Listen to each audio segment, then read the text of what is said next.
C'est un projet de séquestrer du carbone sur notre exploitation. Nous avons 15 hectares de forêt et dans ces 15 hectares, il y a des friches. Et c'était comment valoriser au mieux ces friches-là. Sachant que ces parcelles-là ne pouvaient pas être utilisées à des fins agricoles, nous avons donc décidé de pouvoir replanter sur ces parties-là. Donc ça représente environ 3 hectares. Nous avons pris la décision de demander à des entreprises qui génèrent du carbone et qui payent des taxes carbone, de voir si elles étaient intéressées de financer un projet pour replanter ces 3 hectares. Donc elle a accepté, c'est le réseau La Poste qui a financé le projet qui a un investissement total de 26-27 000 euros et elle finance à hauteur de 20 000 euros sur cet investissement.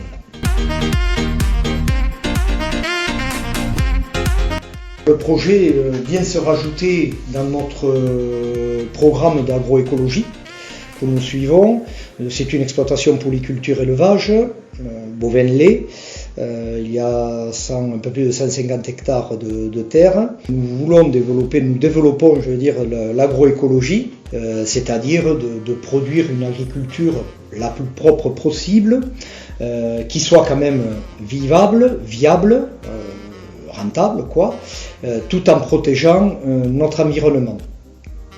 Donc on a mis pas mal d'actions en place, comme la plantation de haies, plus de 3 hectares d'agroforesterie, c'est-à-dire plantation d'arbres dans les cultures. Maintenant, les 3 hectares de friches pour le piégeage de carbone, la mise en place de couverts végétaux l'hiver pour éviter les sols nus, et la valorisation de l'eau d'irrigation pour éviter les gaspillages.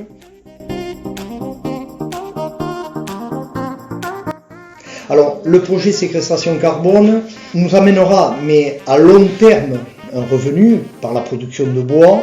Ce n'est pas la priorité. Le but de ce projet, c'est de faire un projet équilibré qui ne coûte pas d'argent à l'exploitation, qu'il arrive à couvrir l'investissement par l'aide financée par le réseau La Poste, mais en même temps, il va amener quelque chose d'important au niveau de l'écologie de notre système, de notre environnement, puisqu'il va quand même séquestrer du carbone. Si on veut que ce projet se reproduise après chez des agriculteurs lambda, il faut que ça ne lui coûte pas non plus pour qu'il y trouve un intérêt pour pouvoir le reproduire, pour pouvoir le faire.